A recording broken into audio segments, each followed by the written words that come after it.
What's going on, everybody? Going Uber here today. We're going to check out some eggs, see how they're doing. I have some eggs due on the 11th, and I have another 2 clutches that are due on the 16th, so we're going to take a look at them. I usually leave my eggs in the incubator until just about before they're ready to kind of pip and start hatching, and I really just leave them alone.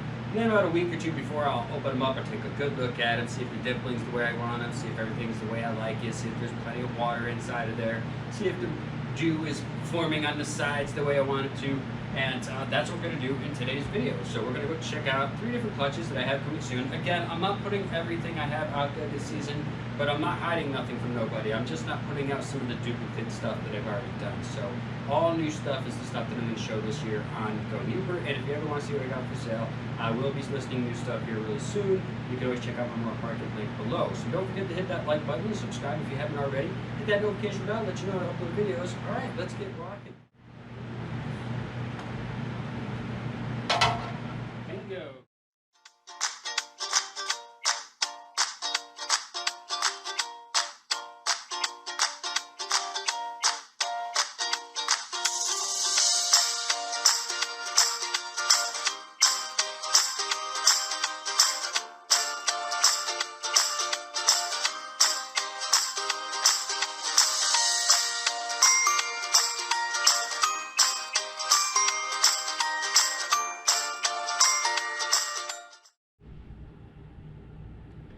Okay, so I got some paper towels here and ready just in case any of the water from the top of that press and seal falls on top of these eggs. I could dab it up real quickly. So be safe doing this, be careful doing this, okay? Like I said, I let the door slam and you'll see how much water hopefully in the video gets on top of this press and seal rather quickly. So I like to go ahead and check these things out about a week or 2 before they're about to come, just to check on their condition. Now this is a first time mom and a first time dad. I was expecting some slugs, no slugs. I don't know how that happened, but pretty darn cool.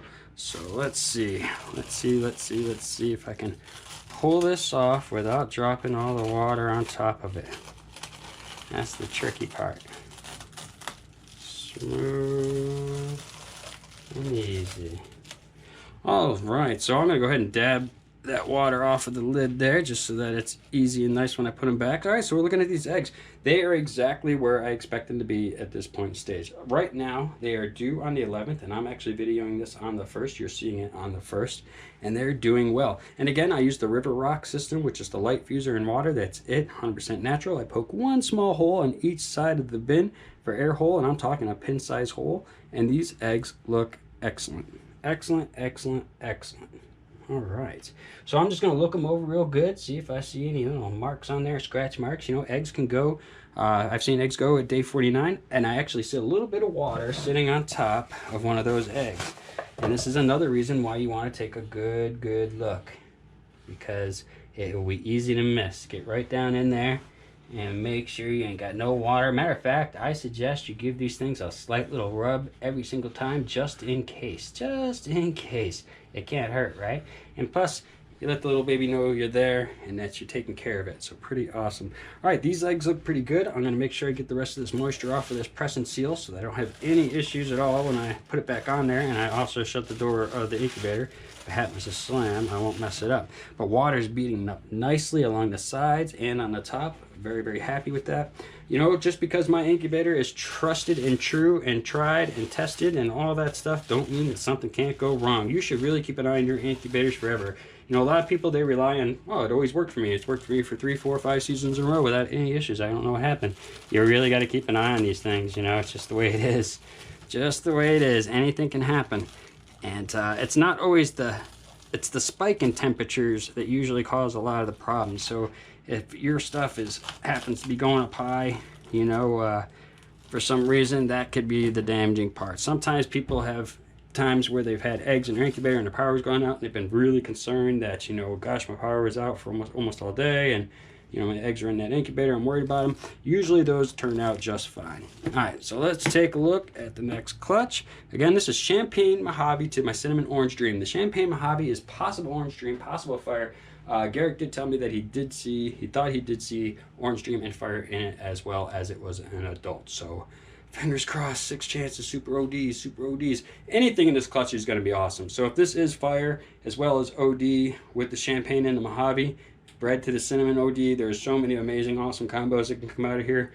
Be watching, be watching. And yes, there is stuff in this clutch that will be for sale. So let's get to the next clutch.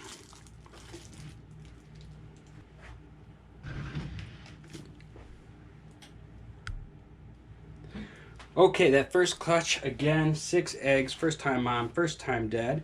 This second clutch right here is my Mojave to my GHI 100% het lavender. Now, he's a first time male. This mom is not a first time. She laid me 10 awesome eggs with 0 slugs, but unfortunately, as you can see, this is the clutch that I lost 2 eggs on. Not happy about it, not excited about it. 100% my mistake and my bad. But again, if you don't make mistakes, then you haven't lived. So it's just the way it is, and you make the best of it. You know, you try to learn your lessons. So I'm going to carefully open this up. A nice amount of moisture on top of these eggs. So immediately I'm going to just dry all these eggs off as soon as I take this off of here, no matter what. Just because I don't want to take any chances. So I'll come in here with a paper towel real quick. I'm just going to get on the top so I'm going to get the tops a little tiny rub. And again, I do this just in case. I'm telling you, a little bit of water can ruin your day, cause you some mold right at the end of your deal. Now these guys are due, I believe, 16 days. So 15 days from now. So these eggs are due in 15 days. That first clutch I showed you was 11. All right, so I got those off. These are starting to dimple up kind of nicely over here. I'm happy to see that, looking perfect. Another 4 or 5 days and these things should be solid. So pretty darn awesome, pretty awesome. Looking healthy, good, nice size eggs. Again, lost 2 to my own stupidity. Real bummed out about that. Hopefully I won't do that again. I have definitely been taking my time shutting that door ever since, that's for sure. So again, this is a Mojave, big giant Mojave girl. This girl's about, oh gosh, before she was gravid she was at 38, and she got pretty darn big at that. Now I'm wiping all that excess moisture off of this thing here because I don't want to mess it up. And to get water on there again, because that would really bum me right the heck out. At that point, I just would have to give up because I ain't learning no lessons from my mistakes. All right, so let's wrap this one up real quick and I'll show you another clutch. Now this next clutch, this is going to be kind of a mystery clutch for me, and it's the only reason I'm actually showing you. Now again, I'm not showing all my clutches this year, only because a lot of stuff is just some of the standard stuff, and that actually some of that should be up on my Morph Market pretty darn soon. And I'm just kind of showing you the stuff that I'm doing this season, which is different from stuff that I was doing last season. So let's get the next clutch out. The next clutch is pretty cool, and I'll tell you more about it. 1 second.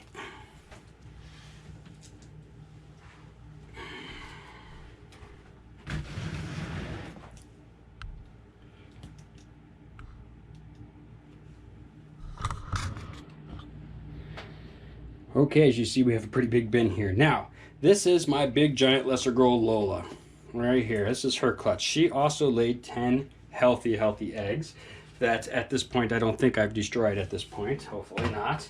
But she laid 10 healthy eggs. Now, I did hook her up early on in the breeding season with the same male that she's bred for the last few seasons, and that was a Mojave bumblebee, a pasted bee. And I'll tell you, I've got some beautiful blue eye leucistics from that group and some really amazing spider combos with some amazing head stamps. But this season, I also put her with the butter hypo. So still going for all white snakes, but trying to make everything 100% for hypo as well, just to make it a little bit sweeter and a little bit nicer. So again, I'm going to be really careful here trying to peel this crap off without dropping too much water on these eggs. And then I'm going to dry these eggs off a little bit just in case any water fell down in there. It don't look like I did, but you know what? I almost missed that last one. And again, it's not about taking chances. It's about trying to take your time and do things right. Nice. So these eggs too look exactly where I want them to be. Just starting to dimple in, just starting to get the dimples going. Nice, beautiful. Water levels are perfect in there. Got nice moisture on the sides, some good moisture on the top. Excellent. Eggs look nice and healthy, really big. You know, Lola, as you all know, is a very big girl too. And the funny thing is that these two girls are not even my biggest girls. So wait until you see my Cinnamon when she lays her clutch. She is gigantic, gigantic. As well as my Black Pewter Blast and my Pastel Edgy Hypo. All three of those females are actually bigger than these two females, and these two females are pretty darn big. So fingers crossed for a lot of clutches coming from them as well. All right, so we're gonna seal this stuff back up. You know, the press and seal always works for me. I like it, but I would like to get some really nice containers. I really would like to get some nice egg containers. That would be awesome. All right, so let me wrap this up, and then I'm gonna tell you a big mistake I made, and then I'm gonna call it a day.